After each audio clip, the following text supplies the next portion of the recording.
தேவனுக்கே மகிமை உண்டாவதாக. இந்த பதிவு விசேஷமாக இந்த ஓய்வு நாள் சத்தியத்தை கடைப்பிடித்து இதை ஜனங்களுக்கு உபதேசம் பண்ணக்கூடிய போதகர்களுக்கு இந்த பதிவு. தயவு செஞ்சு யாரும் தப்பாக எடுத்துக்காதீங்க. எனக்குள்ளே இருக்கக்கூடிய ஒரு சில ஆதங்கங்களை நான் இந்த பதிவில் பேச வந்திருக்கேன். அது என்னன்னு பார்த்தீங்க அப்படின்னா, இந்த வீடியோ முழுசாக பாருங்கள், உங்களுக்கே புரியும். இதை பார்த்துட்டு தயவு செஞ்சு இதுக்கான ஏதாவது ஒரு மாற்றத்தை கொண்டு வாங்க. வீணான காரியங்களை சொல்லி கொடுத்து ஜனங்களை திசை திருப்பாதீங்க.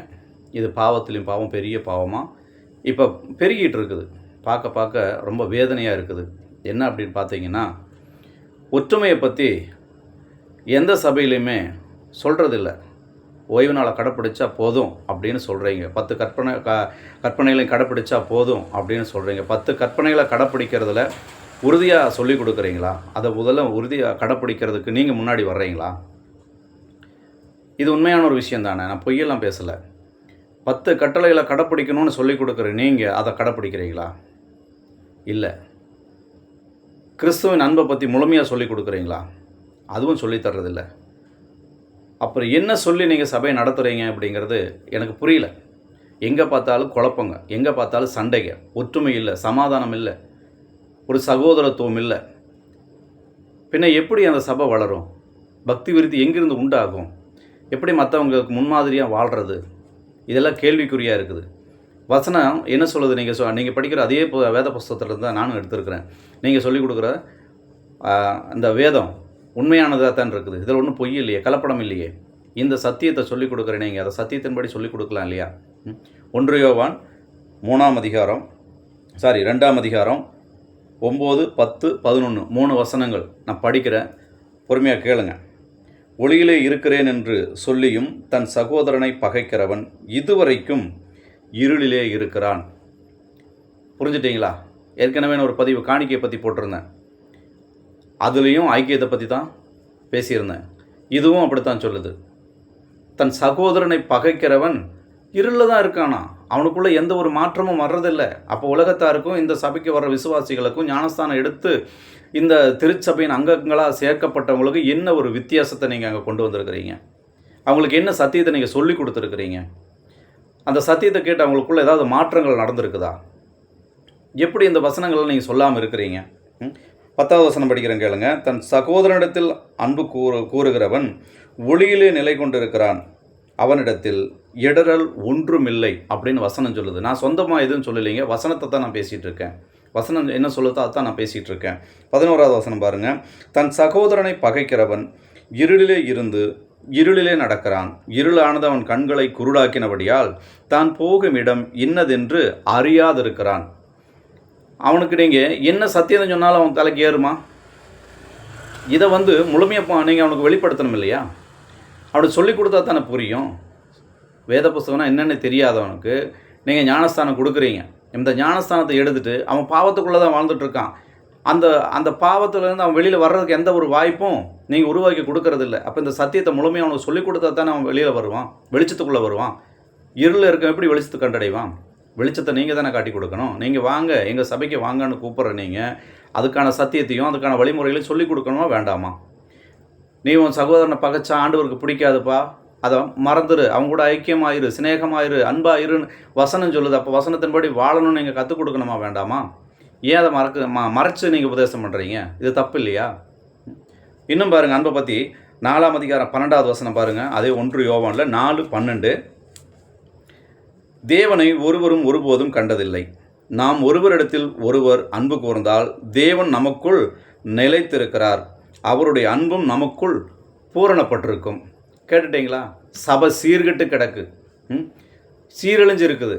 இந்த நிலையை இந்த வசனங்களுக்கு ஒப்பிட்டு பாருங்கள், உங்களுக்கே புரியும். கஷ்டமாக இருக்குதுங்க அதை படிக்கும்போது. தேவனை ஒருவரும் ஒருபோதும் கண்டதில்லை. அப்போ நம்ம ஒருத்தருக்கு ஒருத்தர் ஐக்கியத்தோட அன்போடு இருந்தால் தேவன் நமக்குள்ளே இருக்காராமா, அவருடைய அன்பு நமக்குள்ளே பூர்ணப்பட்டிருக்கணும். வசனம் தானே சொல்லுது, நான் என்னுடைய சொந்த புத்தியெல்லாம் சொல்லலையே. இதை நீங்கள் படிக்கிறீங்களா இல்லை இதை சொல்ல மறைக்கிறீங்களா? எனக்கு புரியல. இதை நீங்கள் படிச்சிருப்பீங்க, படிக்காமையில் இருக்க மாட்டீங்க. அப்போ இந்த அன்பு, கிறிஸ்துவனுடைய அன்பு எங்கே இருக்குது சபையில்?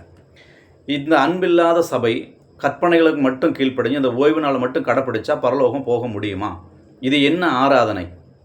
இது என்ன ஒரு சபை கூடுகை? இதில் என்ன ஒரு அன்பு இருக்குதுங்க? எப்படி வாங்க மற்றவங்கள நம்ம போய் வாங்க எங்கள் சபைக்கு நம்ம எப்படி கூப்பிட்றது? கூப்பிட முடியுமா? நமக்குள்ளேயே இத்தனை பிரச்சனைகள் போயிட்டுருக்கு. இது அன்பில்லாத சபை என்ன சபை? எனக்கு புரியல. எனக்கு அதுக்கு நீங்கள் தான் பதில் சொல்லணும். அன்பில்லாத சபை கிறிஸ்துவின் சபையா? அன்பில்லாதது ஒரு சத்தியம் இருக்கா? அப்படி பைபிளில் எங்கேயாவது ஆண்டவர் சொல்லியிருக்காரா? நீங்கள் அன்பில்லைனாலும் கூட பரவாயில்ல, நான் உங்களை ஏற்றுக்குவேன்னு சொல்லியிருக்காரா? என்ன உபதேசம் பண்ணுறீங்க? எனக்கு புரியல. அதே 4ஆம் அதிகாரம் 20வது வசனம் அதே விஷயத்தை அதையும் சொல்லப்படுது. அதை பாருங்கள். தேவனிடத்தில் அன்பு கூறுகிறேன் என்று ஒருவன் சொல்லியும் தன் சகோதரனை பகைத்தால் அவன் பொய்யன். தான் கண்ட சகோதரனிடத்தில் அன்பு கூறாமல் இருக்கிறவன் தான் காணாத தேவனிடத்தில் எப்படி அன்பு கூற முடியும்? அப்போது அன்பாக இருக்கிறேன்னு சொல்கிறதும், நான் 10 கட்டளைகளுக்கு கீழ்ப்படிஞ்சு நடக்கிறேன்னு சொல்லி ஞானஸ்தானம் எடுக்கிறதும் பொய் தானே, பச்சை பொய் தானே.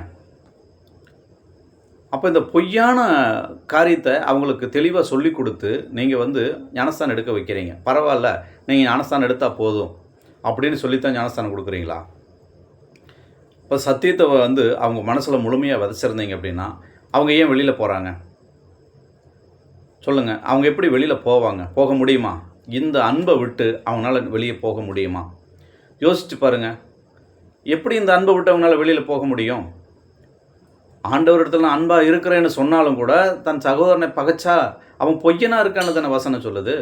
அவன் கண்ட சகோதரன், கண்ணு முன்னாடி இருக்கிற சகோதரங்கிட்ட அன்பை காட்ட முடியல. காணாத ஒரு தெய்வத்துக்கிட்ட எப்படி அவன் அன்பாக இருக்க முடியும்னு வசனம் கேட்குது. இந்த கேள்விக்கு நம்ம பதில் சொல்ல முடியுமா? அதுக்கு நம்ம தகுதியானவங்களாக இருக்கிறோமா? தயவு செஞ்சு இப்படிப்பட்ட இந்த சத்தியத்தை வெளியில் கொண்டு வாங்க. ஜனங்கள் மத்தியில் இதை பப்ளிக் பண்ணுங்கள். அவங்களுக்கெல்லாம் இந்த வசனத்துங்களை சொல்லி புரிய வையுங்க. அன்பில்லாமல் கடவுளை நம்ம போக முடியாது. எந்த ஒரு நன்மையும் ஆண்டவர்கிட்ட அனுபவிக்க முடியாதுங்கிற விஷயத்தை தயவு செஞ்சு சொல்லி புரிய வைங்க. உங்களால் மட்டும்தான் முடியும். அதனால தான் நான் இதை நீங்கள் கேட்கட்டுன்னே சொல்கிறேன்.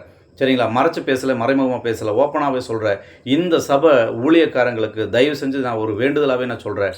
முடிஞ்ச வரைக்கும் இந்த அன்பை பற்றி ஜனங்க மத்தியில் சொல்லுங்கள், பேசுங்க. அன்பில்லாமல் கடவுள்கிட்ட நம்மளால் பிரியமாக இருக்க முடியாது. கடவுளுக்கும் நமக்கும் கொஞ்சம் கூட ஐக்கியம் வராது. கடவுள் நம்மளை திரும்பி கூட பார்க்க மாட்டார். நம்ம ஜெபிக்கிற ஜெபத்துக்கு பதில் கிடைக்காது. கிரியை இல்லாத விசுவாசமும் கிரியை இல்லாத ஜெபமும் செத்ததுன்னு வசனத்தில் இல்லையா? அதுக்கு இதுக்கு ஒரு வித்தியாசமும் கிடையாதுங்க. அன்பில்லைன்னா நம்ம வாழ்கிற வாழ்க்கை வீண், கூடுகையும் வீண், செய்யக்கூடிய ஆராதனையும் வீண், எல்லாமே வீண். ஒன்றுலையுமே அங்கே ஒரு முன்னேற்றமும் கிடையாது. அன்புள்ள ஒரு ஜீவியம் நீங்கள் உருவாக்க உங்களால் மட்டும்தான் முடியும். தயவு செஞ்சு அதை புரிஞ்சுக்கிட்டு செயல்படுங்க. இதுக்கு நீங்கள் தான் முயற்சி பண்ணணும். கடவுள் தான் வழி நடத்தணும். ஆமென்.